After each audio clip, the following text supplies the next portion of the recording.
好快咁過咗一個星期啦，咁再一次嚟到私人戰嘅時間。上個星期講咗話繼續會捉住佢繼續係鄧志偉。Hello， 大家好。好好過每一天一天，普通的一天一天，就讓我逼身體一直向前。上個禮拜咧，出嚟窒住咗你，唔緊要。咁點解咧？因為我嗰樣嘢咧，即係都袋咗喺我度，窒住咗喺我自己嘅心度咧一段時間。因為咧上個星期咧就聽咗你首作品史詩式啦，係咁我就講到就話同你 management 啊二玲咧拗咗，唔係拗咗落去喺度講就係歌啊作品，歌啊作品。咁我深信咧你喺背後咧一定堅持咗一樣嘢，你同佢講，即係話一定係要用作品呢個字。咁我就要問下你啦，趁你喺度，點解係作品咧？你係咪堅持同佢講先？鄧志偉賣嘅就係作品咯。點解唔係歌先？首歌你自己唱嘅，重要咩？唔重要。我係一個樂器嚟嘅。係我成日都覺得，即係一個作品入邊咧，即係佢係一個樂器嚟嘅。你可以問下我個琴邊個彈嘅，或者你可以問下後邊啲 cello 邊個拉嘅。但係點解大家淨係集中於係邊個唱嘅咧？咁樣我唔想，即係我諗我唔係打算出嚟角逐今年嘅新人，係啦，絕對冇呢個意思。呢個係一個故事。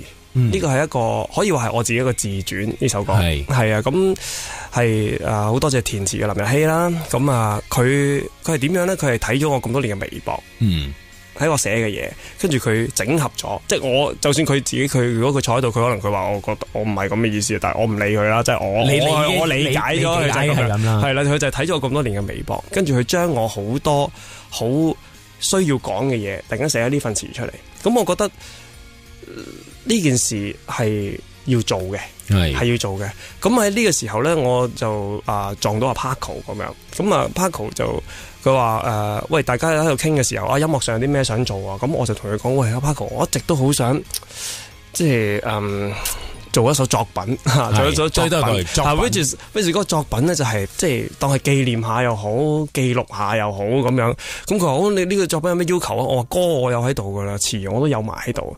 咁我唯一嘅要求咧就係我想去一個海灘嗰度插住一部白色嘅鋼琴喺個海灘度拍一個 MV 咁樣。跟住佢話得，冇問題，聽日就拍啦咁樣。係啦，咁樣咁我就即係當然大家都醉醉地啦。咁我就點知真係聽日就真係話喂，係咪搞㗎？真係搞喎咁樣。咁好多謝佢呢份除咗頭先我講一個自傳一個故事，呢個一份禮物，呢份係佢送俾我嘅禮物。咁我亦都想將呢一份禮物送俾中意聽我歌嘅人。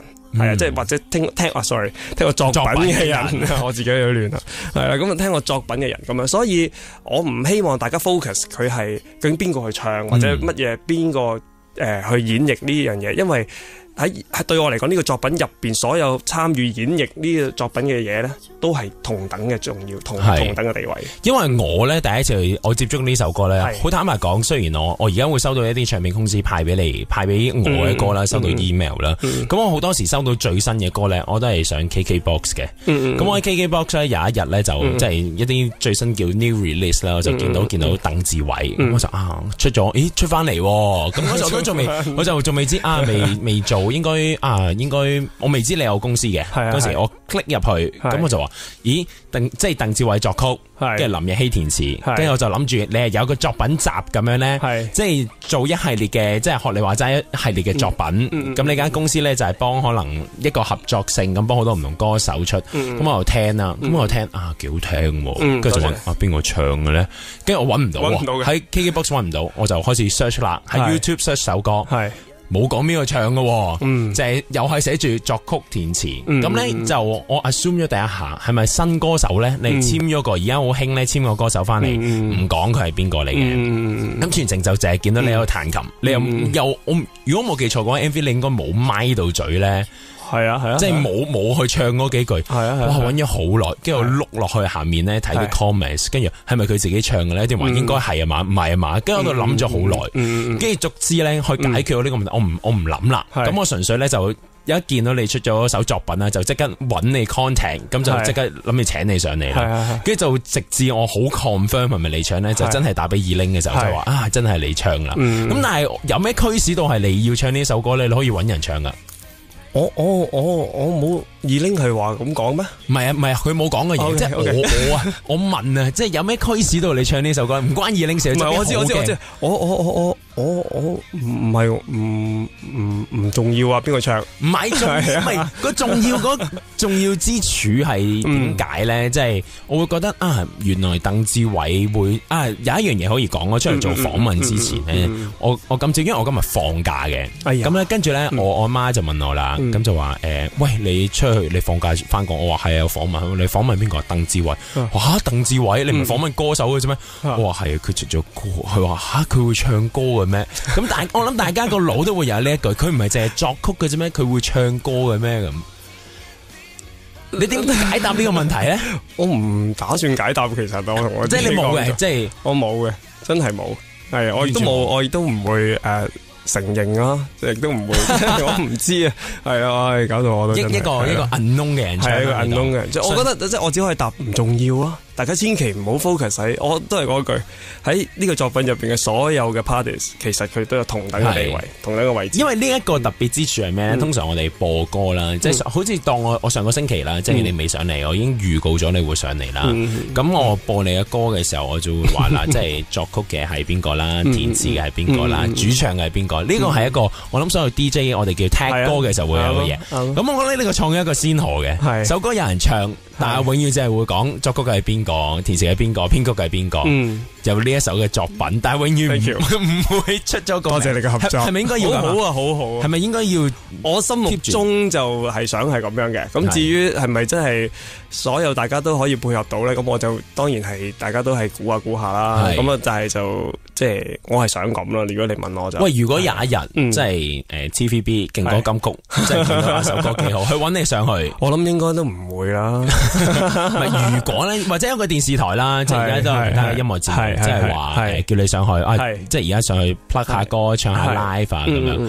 咁我諗如果要睇到呢一首歌 live 嘅演繹啊，我講係即係包括埋後邊成個做呢個作品入邊所有音樂嘅嘢啊，包括彈琴啊，後邊所有嘅嘢嘅演繹咧，我諗要喺我個作品展先會睇。作品你嘅意思真係會嚟緊？我一定會繼續搞，我一定會繼續搞。即係嚟緊都會。我自己細個係，你如果有睇到我嘅訪問，你都知道其實我係夾 band 出身。係啊，其實我好中意 live 嘅 performance 嘅，尤其是喺唔同嘅地方添，喺唔同嘅地方得到，即係譬如我去台灣，譬如我去南中國，好多地方唔同。如果咁個機會，而嗰個作品只可以成為一個 tour 嘅話咧，呢個係我15年好希望可以做到嘅事。其實15年係嚟緊，即係嚟緊15年，嚟緊15年即係今年啦。咁其實15年之後，你都會繼續更多嘅作品出現啊？會唔會咧？有冇 plan 到咧？唔關事咁。即係純粹係一個嘅啫。係啦。即係之後，真係好難得嘅。我唔會有更多嘅自傳出現噶嘛？自傳係第一個啊嘛。呢一個咁你可能有除咗呢個自傳之後，可能細分裏邊故事都好多啲外傳啊。咁唔排除係啦，唔排除。但係自傳就應該得一個嘅啫，即係外傳就另計。喂，咁即係15年訪問，可能真係淨係得，即係如無意外，可能就係得呢一個。之後都唔會見到你上嚟傾下呢啲嘢。咁唔係，如果我同你咁好傾，如果你叫我上嚟，我會。係咪啊？係，我覺得好好傾，真係。真啊，真係。好啊，咁即係而家傾到呢一度啦。咁唞一唞先好冇？因為之後咧，即係我想有啲嘢我都想問下你嘅，即係關於我一直對你嘅好奇怪，對一個男人有迷思啊！我覺得呢個字咁得意。係啊，咁我睇下對你有啲乜嘢嘅迷思，轉頭翻嚟再同你傾啊。好。如深呼吸貼近天空，愛的心從天再之時，在人夢裏飛行，願星光中照亮傾出愛的心，微風中笑着，願隨互愛精神，心相近，愛越近。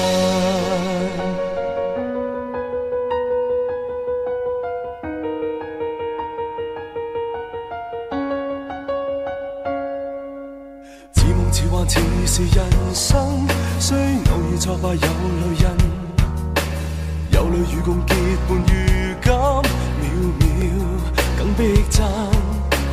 眼望見若意外情急，情終不自禁，能竭盡氣力作護蔭，我真心，就算犧牲，不需要問回尋。越過胸襟，將會讓過萬重跳出抖震。無止境漂泊，沒掌聲與歡欣。無聲的國度，在人夢裏飛行。願一天中聽着歌聲與歡欣，晨曦中暗地共隨互愛精神，心相近，我亦近。